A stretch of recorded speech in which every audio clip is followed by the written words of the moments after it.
Bonjour Julien Isrou, vous faites partie de l'équipe A de l'équipe de France de ski.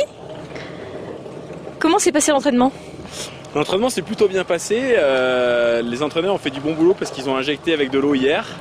Et aujourd'hui il faisait beau, il faisait un peu froid ce matin mais c'était parfait pour nous et les conditions étaient très difficiles mais très bonnes. D'accord. Vous pensez que ça correspond à peu près aux conditions que vous aurez en février? A priori c'est exactement des conditions de course qu'on va retrouver au mois de février mais qu'on va surtout retrouver pendant tout le mois de janvier, donc c'est plutôt une bonne chose. Comment vous la sentez la piste? Par rapport à vous, est-ce que vous la sentez bien? Vous êtes à l'aise dessus? Moi je suis plutôt à l'aise mais je dirais que la principale qualité d'un skieur de haut niveau c'est de s'adapter aux conditions.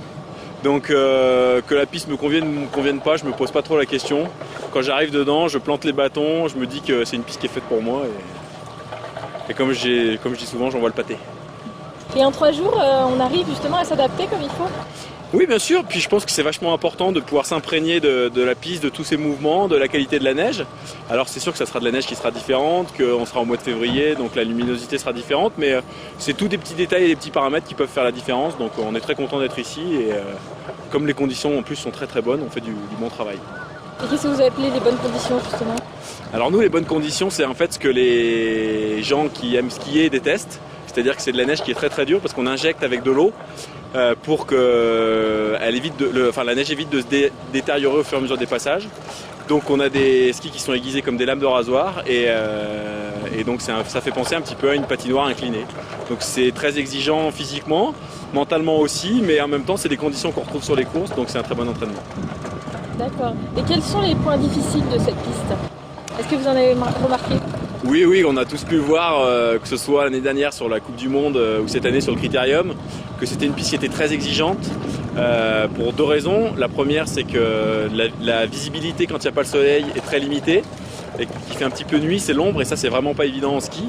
Et la deuxième chose, c'est qu'en fait, il n'y a pas une pente très très raide, par contre ça penche tout le long. Et il y a beaucoup de mouvements de terrain et on n'a pas de répit du départ jusqu'à l'arrivée, que ce soit en géant, en descente ou même en slalom. Donc c'est une piste qui est exigeante et qui récompensera des skieurs très techniques. D'accord. Et vous êtes skieur technique?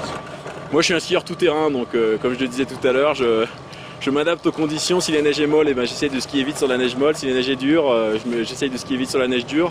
Et ce que je dis, les conditions qui me convenaient par le passé, plus maintenant ça a un petit peu changé, donc j'arrive aussi à m'exprimer sur de la neige dure et sur de la pente forte, donc c'est tant mieux parce que je pense que ce sera les conditions du mois de février. Vous êtes un optimiste? Toujours. Je suis toujours content d'être sur les skis, donc en plus aujourd'hui il fait beau, alors on va pas se plaindre, bien au contraire. Est-ce que ça vous permet d'avoir une meilleure approche des championnats du monde, de vous entraîner sur cette piste? Bien sûr, je pense qu'on a les championnats du monde à la maison, donc déjà ça c'est un point positif, parce qu'on va être porté par tout un public et toutes les personnes qui vont venir nous supporter. Et puis de pouvoir s'entraîner, de pouvoir commencer à reconnaître cette piste, parce que sur une piste de Coupe du Monde, on peut passer que 1 heure par manche pour découvrir le tracé. Donc là, on a le loisir de pouvoir tester différents tracés, de pouvoir tester des paires de skis, de pouvoir tester différentes neiges. Donc tout ça, ce sont des paramètres qu'on va prendre en compte et qui vont nous permettre le jour J d'arriver avec un petit avantage par rapport aux autres. Si ce petit avantage nous fait gagner 1 centième par porte, il y a 50 portes, ça fait une demi-seconde, ça peut nous amener une médaille.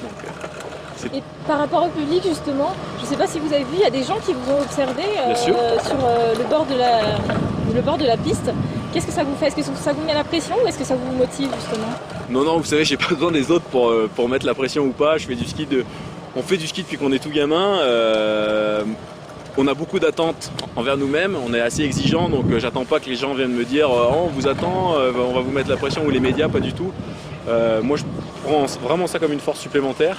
On va courir à la maison, on aura plein de supporters qui seront avec nous, donc à nous de s'en servir comme une force supplémentaire et pas comme d'une pression supplémentaire.